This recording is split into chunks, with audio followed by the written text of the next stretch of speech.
నమస్తే, welcome to Telugu one cinema. This is Divyasri. Manchu Vishnu upcoming movie Kannappa. Thinnadu అనే నాస్తికుడు శ్రీ కాళహస్తీశ్వరుడికి పరమ భక్తుడైన కన్నప్పగా మారడానికి గల కారణాలు ఏంటనే ఇతివృత్తంతో ఈ చిత్రం తెరకెక్కింది. 24 ఫ్రేమ్స్ ఫ్యాక్టరీ ఏవిఏ ఎంటర్టైన్మెంట్ పై మోహన్ బాబు, విష్ణు అత్యంత భారీ వ్యయంతో నిర్మిస్తున్నారు. ఇప్పటికే రిలీజ్ అయిన ట్రైలర్తో కన్నప్పపై అందరిలో పాజిటివ్ వైబ్రేషన్స్ ఏర్పడ్డాయి.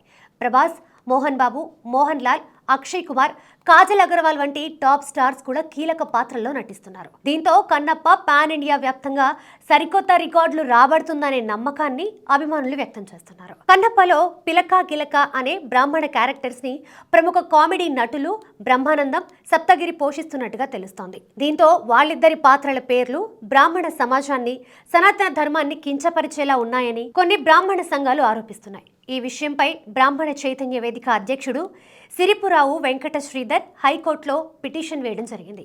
ఈ పిటిషన్పై మంగళవారం విచారణ జరిపిన హైకోర్టు తన తీర్పులో కేంద్ర సమాచార ప్రసార మంత్రిత్వ శాఖ కార్యదర్శి, సిబిఎఫ్సి సిఇఓ, సిబిఎఫ్సి అధికారి, film chamber of commerce, Kannappa దర్శకుడు ముఖేష్ కుమార్ సింగ్, నిర్మాతలుగా వ్యవహరించిన మోహన్ బాబు, విష్ణుతో పాటుగా బ్రహ్మానందం, సప్తగిరికి నోటీసులు జారీ చేసింది. అనంతరం తన తదుపరి విచారణని ఆగస్టు 1కి వాయిదా వేసింది. ఇక కన్నప్ప మూవీ ఈ నెల 27న తెలుగుతో పాటు హిందీ, తమిళం, కన్నడ, మలయాళ భాషల్లో విష్ణు కెరీర్లోనే అత్యధిక థియేటర్స్లో విడుదల కానుంది. విష్ణుకి జోడిగా ప్రీతి ముకుందన్ చేయగా కాజల్ అగర్వాల్, మధుబాల, రఘుబాబు, ముఖేష్ రిషి కీలక పాత్రలు పోషిస్తున్నారు.